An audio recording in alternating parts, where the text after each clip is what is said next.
கர்த்தருடைய பரிசுத்தமான நாமம் மகிமைப்படுவதாக.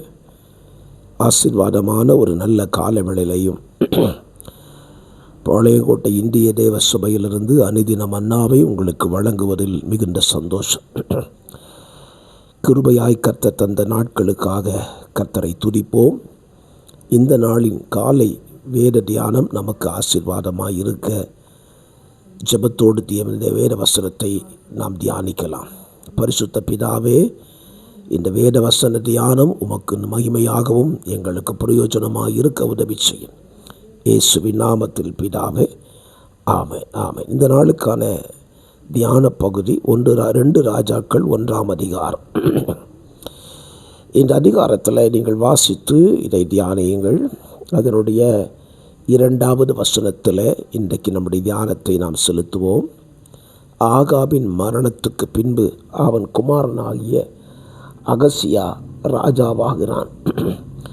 அவன் ராஜாவான பொழுது அவனுடைய வாழ்க்கையில் ஒரு சம்பவம். சமரியாவில் இருந்த வேல் வீட்டிலிருந்து கீழே விழுந்து அவன் மரணத்துக்கு தருவாயிலே இருக்கிறான்.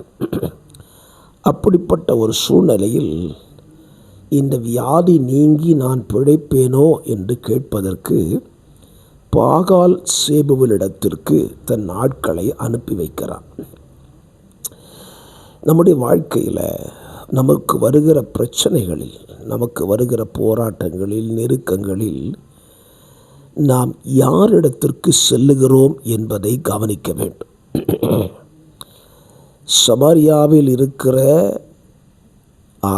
அகசியா வியாதிப்பட்ட பொழுது பாகால் சேபுவினிடத்திற்கு ஆட்களை அனுப்புகிறான். இந்த இடத்துல தேவனுடைய வார்த்தை எலியாவுக்கு உண்டாகிறது. கவனிக்க வேண்டும், ஏன் ஆண்டவர் எலியாவினிடத்தில் இந்த வார்த்தையை கொடுக்கிறார்? எலியா எங்கே இருக்கிறான்? சமாரியாவில் இருக்கிறான், இஸ்ரவேலில் இருக்கிறான். இஸ்ரவேலிலே ஒரு தேவன் ஏற்கனவே இருக்கிறார். இஸ்ரவேலில் இருக்கிற தேவன் தான் இஸ்ரவேல் ஜனங்களை நடத்தி கொண்டிருக்கிறார். அப்படி நடத்தி கொண்டிருக்கும் பொழுது அந்த இஸ்ரவேலிலே பிறந்து இஸ்ரவேலனாய் இருக்கிற ஒருவன் தன்னுடைய பிரச்சனைகளுக்காக இஸ்ரவேலை நடத்தாத ஒரு தேவனிடத்தில் விசாரிக்க செல்லும் பொழுது தேவனால் அதை பொறுத்து கொள்ள முடியவில்லை. இன்றைக்கும் இயேசுவையே ஆராதித்து கொண்டிருக்கிற தேவ பிள்ளைகள் வாழ்வில் வருகிற பிரச்சனைகளுக்கு இயேசுவை தேடாதபடி அதற்கு மாற்று வழிகளை தேடும் பொழுது நம்முடைய தேவனுக்கு கோபம் வரத்தான் செய்யும்.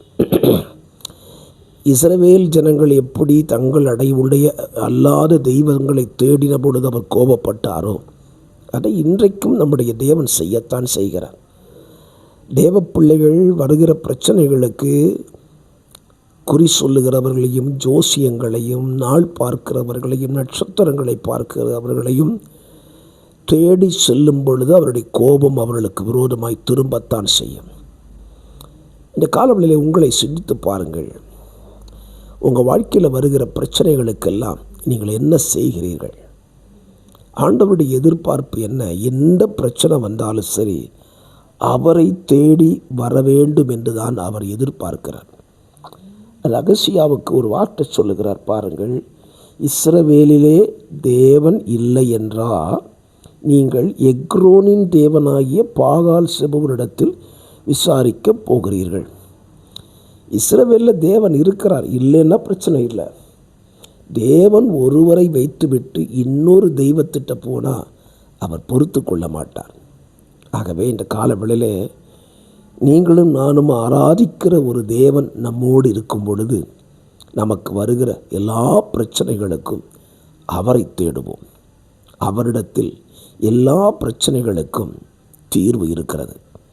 ஆகவே அவரை தேடினால் அவரும் சந்தோஷப்படுவார், நம்முடைய பிரச்சனைகளுக்கு தீர்வும் கிடைத்துவிடும். இந்த அகசியாவுக்கு தேவனை தேடாததினாலே தீர்வு தேவனிடத்திலிருந்தே வந்துவிட்டது. அந்த தீர்வு எப்படி இருந்தது? அது ஆபத்தான ஒரு தீர்வாக இருந்தது. ஆகவே நீங்களும் நானும் தேவனை தேடுவோம், நல்ல தீர்வை பெற்றுக்கொள்வோம்.